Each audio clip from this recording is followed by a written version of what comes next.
Hi, kindergarten. Mrs. Costellic here. I'm so excited because I'm going to do some science about plants. Now, at my house, we have lots of plants. I love plants. I love them inside, I love them outside. Plants inside help purify the air because plants are always doing this amazing thing. They're cleaning our air and they're giving us fresh air.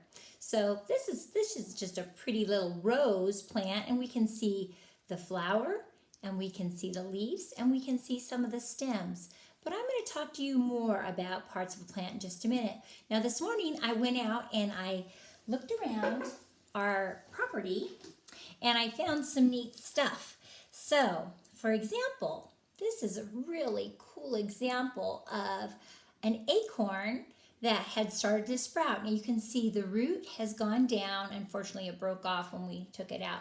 And then you have a new stem with the little leaves at top.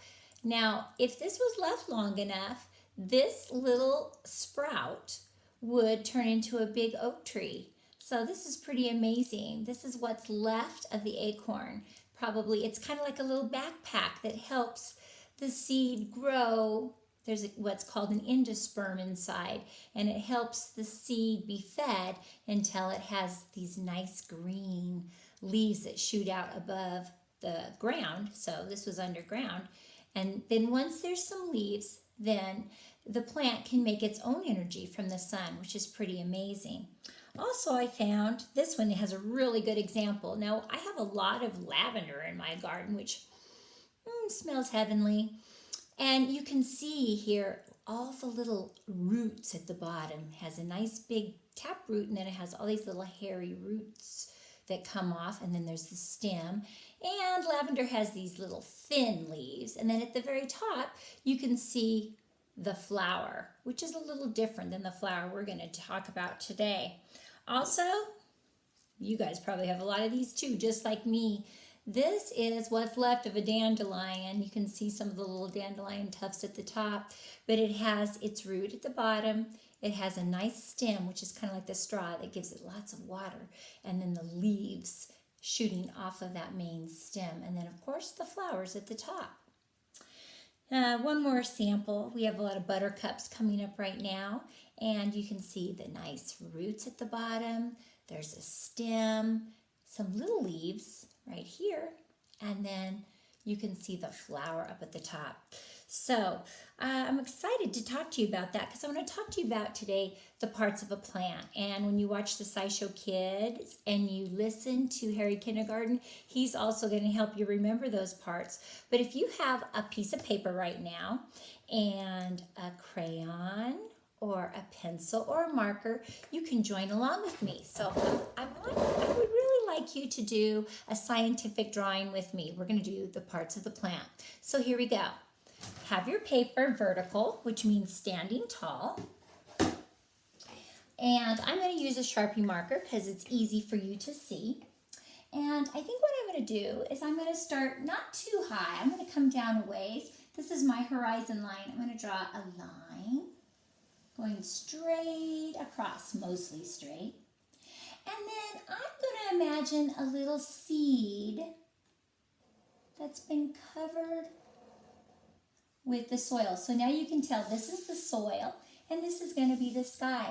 Now the amazing thing about seeds is no matter how they're planted, they know to send their roots down below into the soil. So I'm going to send some of these little roots down.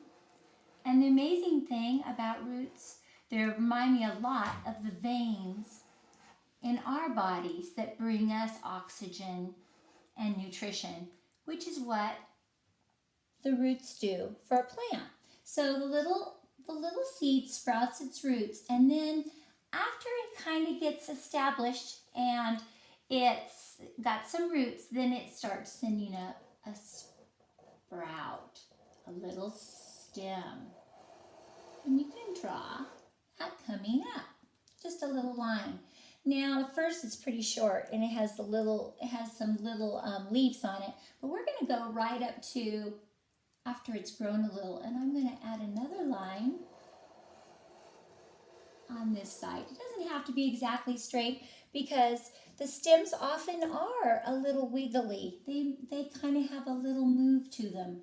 So then what I'm going to do is I'm going to draw a little line coming off to the side, and I'm going to do an oval on this side. Now, this is going to be a leaf. The leaves also have veins on them. These veins are little lines, and they help the plant get what it needs from the sun. The leaves are green because they have chlorophyll inside, and the chlorophyll works with the sun and makes energy for the plant. Pretty amazing. Could you imagine if you could just go outside and just get sun and you'd be completely full, like you just had dinner or lunch or breakfast?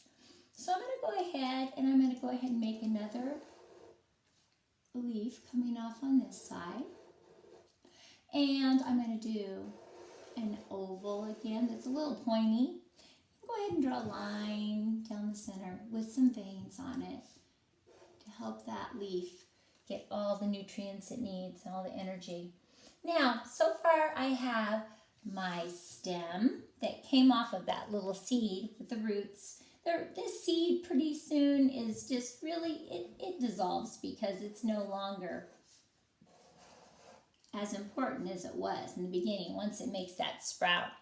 So I would like you to go ahead, come up a little ways, and draw a pretty good size oval at the top. And I think it would be nice to make a sunflower because I do love sun, and we did learn in my class about Van Gogh, and he's very famous for his sunflowers. So we're going to go ahead and we're going to do some big petals. Now the petals are really an amazing thing on a flower. They help attract pollinators. The pollinators are things like hummingbirds and butterflies and bees, even wasps, even some types of bats.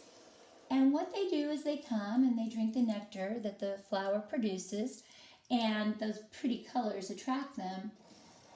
And then they go to another flower and they share the pollen that they picked up on one plant. They share it with another.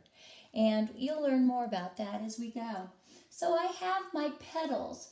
Make them pretty simple. They just kind of go out and in, out and in. Now that I have those taken care of, I'm going to go ahead and do some small ones in between, tucked in. So look, I just go out and in, out and in. And if you've ever seen a sunflower, you know that they have lots of petals. And you can't really get it wrong. Whatever you do, it's going to be just fine. So just have fun with it. Now, in the very center of a sunflower, it's full of seeds. And some of you may love to eat sunflower seeds. My husband, Mr. Costello, he loves sunflower seeds.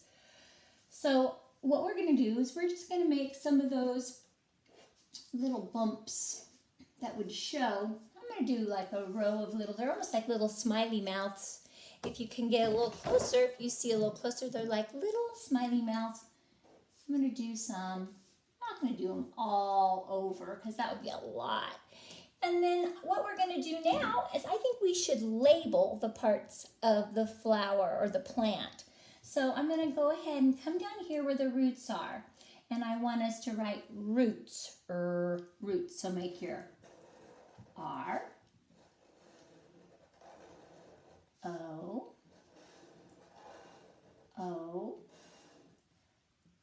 T, S. So roots. There's the roots down below. Very important. At first, they just help only with trying to get moisture into that seed and into the plant. But then they also stabilize the plant and help it from being blown away and help it stand up straight. So there's the roots. Now I'm going to go ahead and do, I think I'll write stem over here.